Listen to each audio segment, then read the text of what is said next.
మధురాపురంలో కోటీశ్వరుడైన మూర్తిగారి అమ్మాయి దేవికని ఆ ఊరి డాక్టర్ విఘ్నేష్తో ఘనంగా పెళ్లి అయిన విషయం తెలిసినదే. ఇక విఘ్నేష్ డాక్టర్గా మంచి పేరు తెచ్చుకున్నాడు. పెళ్లి చేసుకొని కోటీశ్వరుడైనా కాని తన భార్య దేవిక అలవాటుని మార్చలేకపోయాడు. దేవిక తిండిబోతు. పెళ్లైన కొత్తలో విఘ్నేష్ దేవిక భోజనం చేస్తుండగా ఇలా అంటాడు. వంటలు రుచిగా ఉన్నాయి దేవిక. చాలా బాగున్నాయండి అని మొత్తం త్వరగా ఎవరికీ ఉంచకుండా తినేస్తుంది. అప్పుడు విఘ్నేష్ మెల్లిగా తన అలవాటును మార్చుకుంటానులే అని అనుకుంటాడు మనసులో. కాని సంవత్సరమైనా మార్చలేకపోయాడు.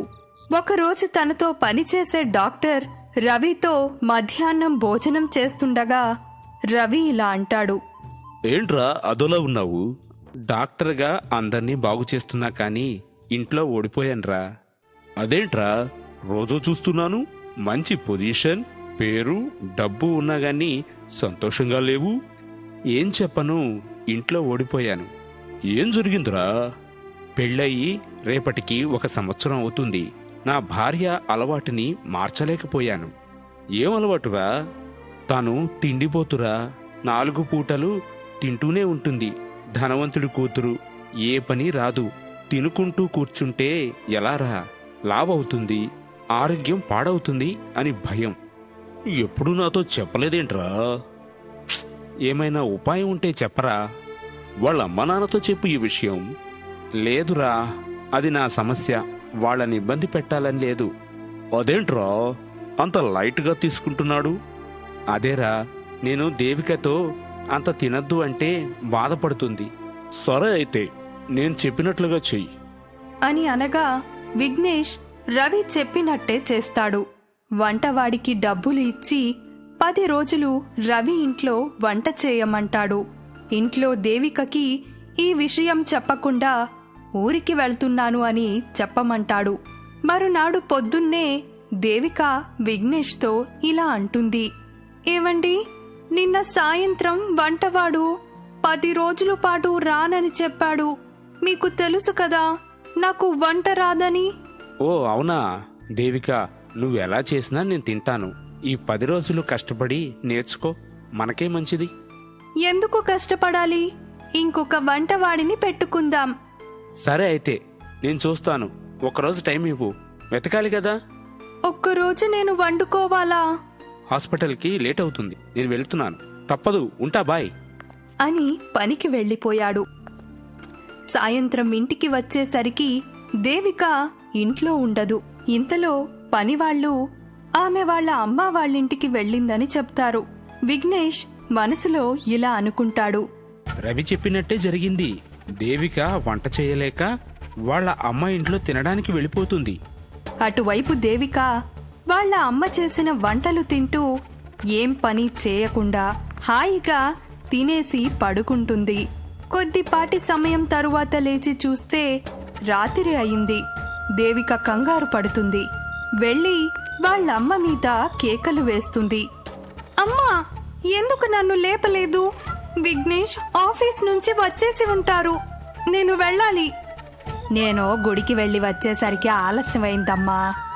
ఆకలిగా ఉంది, ఏమైనా పెట్టు త్వరగా.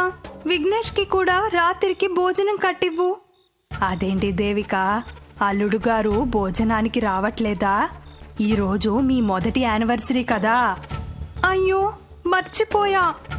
ఒక మాట చెప్పనా తల్లి, అలా వదిలేసి వచ్చావు కదా, ఇదేం బాగోలేదు. లేదమ్మా, వంటవాడు ఊరెళ్ళాడు, అందుకే నీ దగ్గరికి వచ్చా. తన గురించి కూడా ఆలోచించాలి కదా. వంట చేయకుండా నీ యానివర్సరీ రోజు ఇలా రావడం, తనని పట్టించుకోపోవడం నాకు మంచిగా అనిపించడం లేదు తల్లి. దేవిక అమ్మ చెప్పిన మాటలకు ఆలోచనలో పడుతుంది. తనకు తిండి మీద ఎంత ప్రేమో మొగుడి మీద కూడా అంతే ప్రేమ. తప్పు చేశాను, త్వరగా వెళ్ళాలి అని ఇంటికి చేరుకుంటుంది. ఇంటికి ఇంకా తాళం వేసి ఉంటుంది.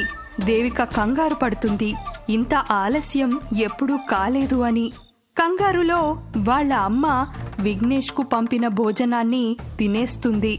రాత్రి 10 గంటలకు విఘ్నేష్ ఇంటికి వస్తాడు. ఏంటండి ఇంత ఆలస్యమైంది? కంగారు పడ్డాను తెలుసా? నేను 6 గంటలకే ఇంటికి వచ్చాను, నువ్వు లేవు ఇంట్లో.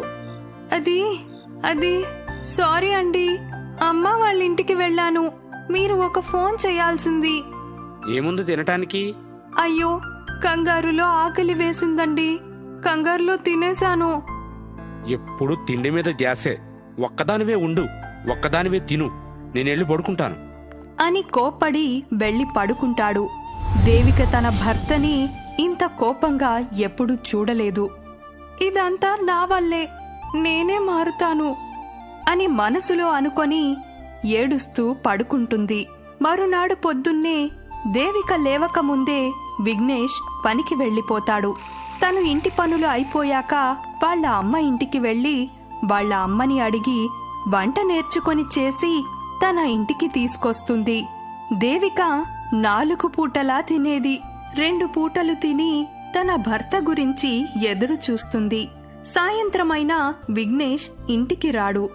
రాత్రి ఎదురు చూసి తినేసి పడుకుంటుంది.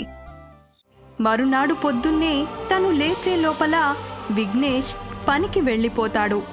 ఏడుస్తూ తనలో తాను మాట్లాడుకుంటుంది. అయ్యో, తనకు ఉంచకుండా మళ్ళీ తినేసి రాత్రి భోజనం పెట్టకుండా పడుకున్నానే అని ఏడుస్తూ విఘ్నేష్కి సారీ చెప్తామని ఫోన్ చేస్తుంది. ఆ ఫోన్ని రవి ఎత్తుతాడు. హలో విఘ్నేష్. సారీ అండి, నేను రవి. విఘ్నేష్ పేషెంట్తో ఉన్నారు. విఘ్నేష్కి ఫోన్ చేశానని చెప్పండి అలాగే అని పెట్టేస్తాడు. దేవిక చాలాసేపు ఎదురు చూసి మళ్ళీ ఫోన్ చేస్తుంది. Hello hello Vignesh. నేను రవి అండి, విఘ్నేష్ తర్వాత మాట్లాడతా అన్నాడు. ప్లీజ్ ఒక్కసారి మాట్లాడించండి. ఇంట్లో తినట్లేదు, నాతో మాట్లాడట్లేదు, నా మీద కోపంగా ఉన్నాడు, ఎందుకో తెలియడం లేదు. కంగారు పడకండి, 3 రోజుల నుంచి విఘ్నేష్ మా ఇంట్లో తింటున్నాడు. మీరు మీ యానివర్సరీ అని కూడా మర్చిపోయి మీ అమ్మ ఇంటికి వెళ్ళిపోయారు. మీరు తిండి మీద ధ్యాసతో మీ ఆరోగ్యం గురించి తన గురించి పట్టించుకోవట్లేదు అని బాధపడ్డాడు. నాతో ఒక్క మాట చెప్పొచ్చు కదా, నేను వంట నేర్చుకుంటున్నా, తన కోసం వంట చేశానని చెప్పండి. అలాగే దేవిక మనసులో అనుకుంటుంది. అవును, మా మొదటి యానివర్సరీని నేను మర్చిపోయాను అని ఏడుస్తుంది. విఘ్నేష్ ఇంటికి వస్తాడు. నన్ను క్షమించండి, మర్చిపోయాను. ఇంతలో దేవిక చేసిన వంటలు చూసి విఘ్నేష్ సంతోషపడతాడు. వంటలు నువ్వే చేసావా? అవునండి. కొద్దిగా చేసావు, సరిపోతుందా? మన ఇద్దరికి సరిపోయేలా చేశాను. నేను రాత్రి అన్నం తినొద్దని నిర్ణయించుకున్నాను. ఉప్మా ఇంకా పండ్లు తిని పడుకుంటాను. ఎందుకని అలాగా? నేను ఇంట్లో అన్ని పనులు నిలబడి వంట చేయాలంటే బరువు తగ్గాలి కదండి. నీ మాటలు విన్నాక నాకు చాలా సంతోషంగా ఉంది. విఘ్నేష్ ఆ మాటలు విని చాలా సంతోషపడతాడు. అలా వాళ్ళు ఇద్దరూ కలిసి సంతోషంగా భోజనం చేస్తారు. మరునాడు ఆఫీస్లో విఘ్నేష్ రవితో జరిగిందంతా చెప్పి థ్యాంక్స్ చెప్తాడు. దేవిక ఇంటి పనులు చేయడం నేర్చుకుంటుంది, మారడానికి కూడా తన వంతు ప్రయత్నం చేస్తుంది అని రవికి తెలిసాక సంతోషపడతాడు. దేవిక వంటవాడు సెలవు తర్వాత పనిలోకి వచ్చాక రోజూ తన దగ్గర రకరకాల వంటలు నేర్చుకుంటూ 2 పూటలు మాత్రమే తినడానికి ప్రయత్నిస్తుంది.